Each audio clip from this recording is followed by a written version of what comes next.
Hey there, McAllister with Toasty DIY, and today I'm doing a tutorial over Premiere Pro. You may see on this channel there's a bunch of other tutorials that I've done, and I actually want to take a step back, make this one a little bit more approachable. So this will be for people who have started to mess around with the program. They have gotten at least a project file loaded up and put things into it and learn what you know what a cut is. What I want to do is make a series where I include project files down below so you can actually edit along with me or pause whenever you'd like and attempt to do these things that are basic things that will eventually build into skills that allow you to make more YouTube style edits. So learning the basics of manipulating elements on the screen and things like that, which may sound complicated, but we're gonna start out very easy.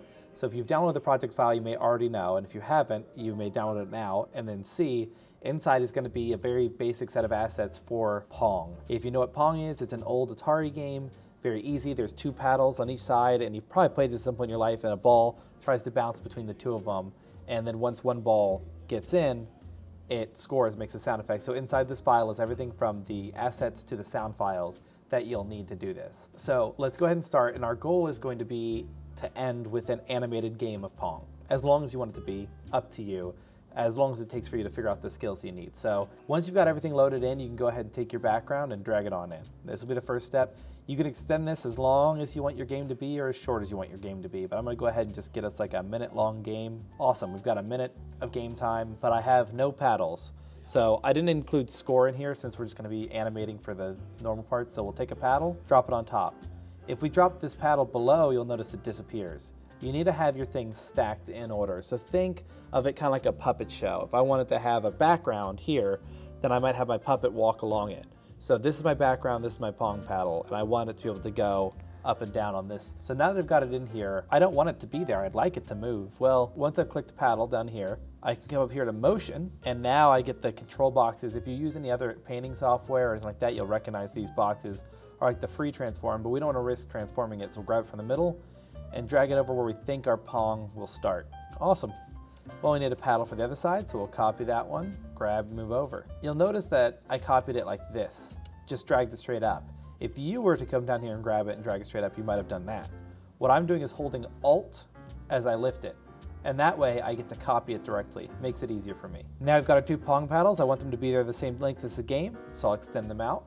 And now I need a ball, so I'll drag the ball down here, and the ball will go on top. And you see it spawned a little ball right here. I'll hit motion, and oh gosh, it's really hard to grab this. There's two ways to solve this problem. Number one, which is what I'm gonna do, is make the ball bigger. By making the ball bigger, it's gonna be easier to animate, and I'm gonna see where it is. Doesn't matter how big it is, I decide. I can even have it shrink or grow during the game if I want it to, but we'll go ahead and leave it this size for now. If the other option is you want it to stay the same size, you could go ahead and zoom in by using this little spot here.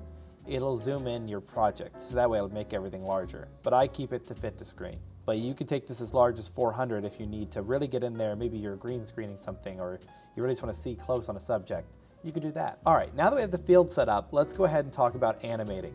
So animating in Premiere Pro is very easy, especially on basics. If you want to get more advanced, you may want to look at After Effects instead of Premiere Pro.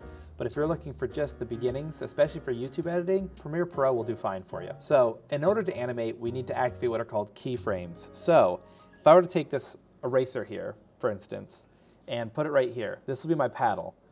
I can tell Premiere Pro that I would like the paddle here, and right now I have it set in the middle of the screen, as you see. Well, if I wanted to go here, I have to tell it that I want it to go here next. But the problem is I want it to move. I don't just want it to snap from here to here. I want it to move between the two of them. So I have to set it keyframes. So if I tell Premiere Pro, start a keyframe here, and then set another one here, it will do the math on its own for how it gets there. You're gonna go ahead and tell it you want it to start by setting a keyframe, so you see we have a position, toggle animation. Let's set that for the ball, toggle animation on. Now you'll notice in the motion effects, we got this little diamond thing. I'm gonna drag it out so you can see it. This little diamond, that is like clicking a stopwatch. I want it to start there, so I want it to remember this location. So whenever I return to this diamond, my ball will be right in that same spot. Well, let's go ahead and move my little timeline forward, and then I'm gonna drag the ball by clicking motion over to here. You'll see a lines begin to form. And that means when I go back, that diamond right there, when I return to it, it'll be back in the center, but it automatically figures out where it should go in that meantime. It travels at one constant velocity all the way to this right side. And then let's see, we didn't get it close enough to make contact with the ball. So we're gonna make sure we're over top of this diamond, because if we're not, we're gonna make a bunch of extra keyframes. So when we're on top of it, you'll see this little thing right here. You'll see this turn blue. It means you're on top of a keyframe and you're editing one instead of creating a new one. If you were to be off, you might accidentally come here and then animate it back over, and then it would look like this. Comes over, then snaps over to the right, which would not be correct. So let's go ahead and have the ball hit the paddle, and now it's made contact, and now I can move the timeline forward, and let's just say it bounces this way and makes contact with the wall. Then we'll drag a little bit forward and have the ball come down. Now let's watch from the beginning how our ball travels. So it starts off, it's gonna tap the wall, bing, goes up this way. Now we'll notice it's not traveling in a straight line, we're getting curves. So how do we stop those curves? So because our ball was bouncing around weirdly with curves, which it doesn't do in Pong, we want to make sure it bounces straight. So we select every diamond, and we'll have to do this at the end, but we'll go ahead and for now learn how to do it. We go to spatial interpolation and hit linear. If it's on auto Bezier or Bezier, then it will try to give it a natural sort of motion. Most things don't move so linearly. So you have to turn that on. And now our ball will move in a straight line. I'll go ahead and speed up.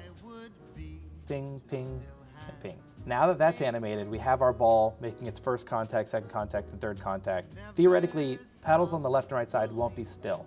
So let's go ahead and animate the paddle on the right side to move a little bit as if a player was jiggling the joystick while he's waiting. So we'll go back to the beginning. We'll wait till it hits for the first time. And to make sure that upwards motion seems right, we'll animate the paddle lifting upwards at the last second. So just before the ball hits, we will set a position keyframe, and we're gonna do something different. Earlier, we were moving the ball by dragging the ball itself. For the paddle, we don't want it to move left and right because it never does in Pong. It moves straight up and down. To do that, on position, we can actually put our mouse over one of the numbers and drag it. And you see how it moves perfectly left and right. Well, not the direction we want. We want up and down, so the second number is our y-axis. So now, we'll go ahead and keyframe right here. We'll move a couple frames forward. You can do this by dragging, or on most computers, the arrow key is going to be your move one frame forward button. Once we moved a couple frames, we'll see this is where the ball hits us. We'll ever so slightly drag this up so it looks like the paddle moves. And then, once we're dragging away, we'll go ahead and drag it up some more. And then maybe our character is having fun and he wants to just jiggle the thing. It should look like this. We have someone sitting still, then once it hits, you'll see them pop it up, and then they're kind of jiggling their thing while they're waiting, and our paddle over here has to answer for it, and it's gonna land right there. That should be enough info to go ahead and start you. Let's see if you can't animate the paddle on the left side, hitting the ball down, and then having it bounce up and have the paddle on the right side catch it. You can continue this for as long as you like. The longer your Pong game, the more you're gonna practice, and then we'll mess around with the idea of maybe adding a power-up into this.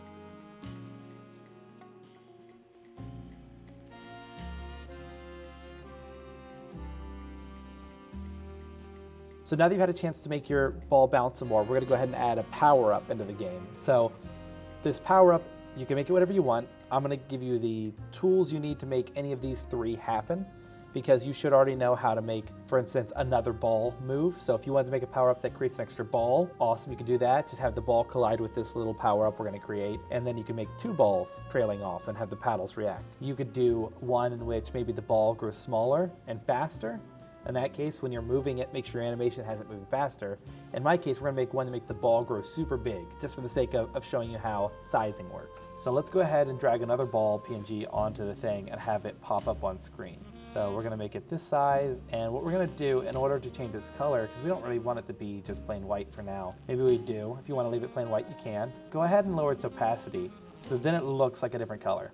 Now it's a little gray ball, and people will probably realize, oh, if I hit that, I'll get a power up. The ball appear, but I'm gonna have it appear in a different way than just that. To make it more fun, I'm gonna have it appear,